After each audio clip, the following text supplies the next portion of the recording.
Nama saya Alvina Bahar, Prodi Manajemen Pendidikan Islam kelompok 2 semester 4. Di sini saya akan menjelaskan mengenai definisi, fungsi, tujuan daripada manajemen keuangan.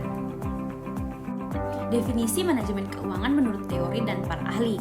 Menurut Rini Astuti, manajemen keuangan adalah salah satu bidang yang fokus pada penggunaan modal, uang pinjaman, dan dana bisnis lainnya secara efisien dan efektif, serta proses pengambilan keputusan yang tepat untuk memaksimalkan keuntungan dan penambahan nilai suatu entitas. Menurut Depdiknas, bahwa manajemen keuangan merupakan tindakan pengurusan atau ketetausahaan keuangan yang meliputi pencatatan, perencanaan, pelaksanaan, pertanggungjawaban, dan pelaporan. Tujuan manajemen keuangan yang pertama, memaksimalkan keuntungan dengan memberi wawasan. Contohnya, wawasan terkait kenaikan biaya bahan baku yang dapat memicu kenaikan harga pokok penjualan. Yang kedua, melacak likuiditas dan arus kas untuk memastikan bahwa perusahaan punya cukup uang untuk memenuhi kewajiban. Yang ketiga, memastikan perusahaan patuh terhadap peraturan negara hingga industri. Yang keempat, mengembangkan skenario keuangan berdasarkan keadaan bisnis sekarang dan prediksi terkait berbagai hasil berdasarkan kemungkinan pasar di masa depan. Selanjutnya yang terakhir, interaksi yang efektif dengan investor dan direksi. Pembahasan terakhir mengenai fungsi manajemen keuangan. Yang pertama, perencanaan keuangan. Manajemen keuangan bertanggung jawab untuk merencanakan arah keuangan perusahaan. Yang kedua, pengelolaan arus kas. Manajemen keuangan mengelola arus kas masuk dan keluar perusahaan. Ini termasuk mengelola penerimaan dari penjualan produk atau jasa dan pembayaran kepada pemasok, karyawan, serta untuk keperluan operasional lainnya.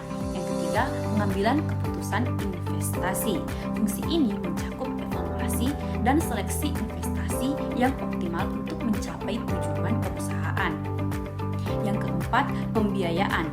Manajemen keuangan menentukan cara terbaik untuk membiayai kegiatan perusahaan.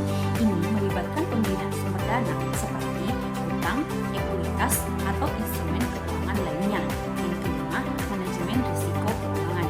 Fungsi ini melibatkan identifikasi, penilaian, dan pengelolaan risiko keuangan yang dapat mempengaruhi kesehatan finansial perusahaan.